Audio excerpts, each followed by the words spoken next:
লক্ষ্মী চাপি সিরিয়ালের আগামী পর্বে আমরা দেখতে পারবো অজান্তা দীপকে বলেন, তোকে এতবার করে মানা করা সত্ত্বেও তুই এই পাকে কেন জড়ালি বলতো বাবান। যবে থেকে তুই ওই বিদেশের চাকরি ছেড়ে এই চাকরিটা নিয়েছিস না বাবান, তবে থেকে আমার ভিতরে কুডাকছে।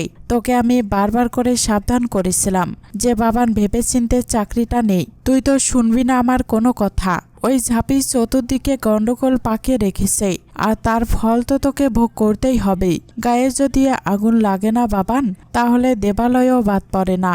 ওই ঝাঁপি তোর জীবনটাই একেবারে ধ্বংস করে দেবেই, আমি তোকে বলে দিলাম। দীপ বলেন, তুমি কেন সবার সামনে চিৎকার করছো মা? আমি কোনো বাচ্চা ছেলে নই, নিজের ভালো মন্দ যথেষ্ট ভালো বুঝি আমি। আর বিজনেস করতে গেলে হাজার একটা প্রবলেম আসবে, সেটাই স্বাভাবিক। আমাদেরকে সলিউশন খুঁজে বার করতে হবে, এখন পাওয়া যাচ্ছে না খুঁজে। অজান্তা বলেন, খুঁজে তুই পাবিও না।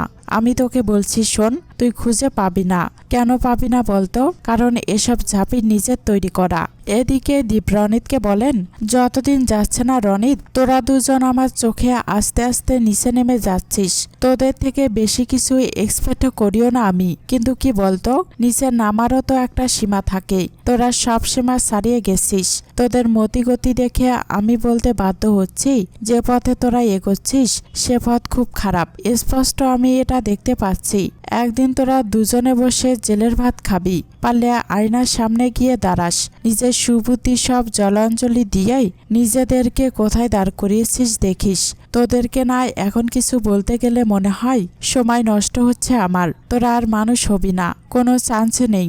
ইনকা ঝাঁপিকে বলেন, এই ঝাঁপি তোমার সাহস কি করে হলো এটা করার? আমি পুলিশকে ফোন করছি। ঝাঁপি বলেন, এই একদম চুপ। পুলিশকে ফোন করার আগেই যদি আমি তোর হাতটা কেটে বাদ দিয়ে দেই তখন কি হবে? ফোন রাখ। ফের যদি আমি তোকে গলাবাজি করতে দেখেছি, মেরে তোর দাঁত ভেঙে দেব। ফালতু মেয়ে একটা। আমার সাহস নিয়ে কথা বলছিলে? তোর কি করে সাহস হয় রে এত কাণ্ড ঘটানোর পর গলাবাজি করার? অসভ্য মেয়ে একটা।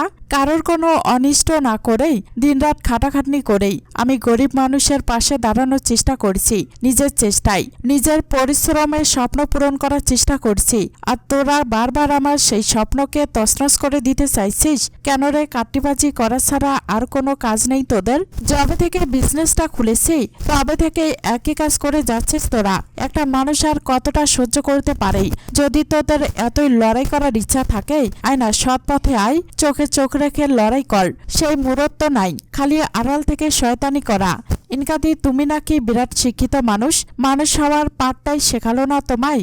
আমি তো একটা সাধারণ মেয়ে, আমি নাকি তোমার নখের যোগ্য নই? তাহলে সারাক্ষণ আমার পেছনে এত কাট্টিবাজি করো কেন? ভয় পাও না আমাকে?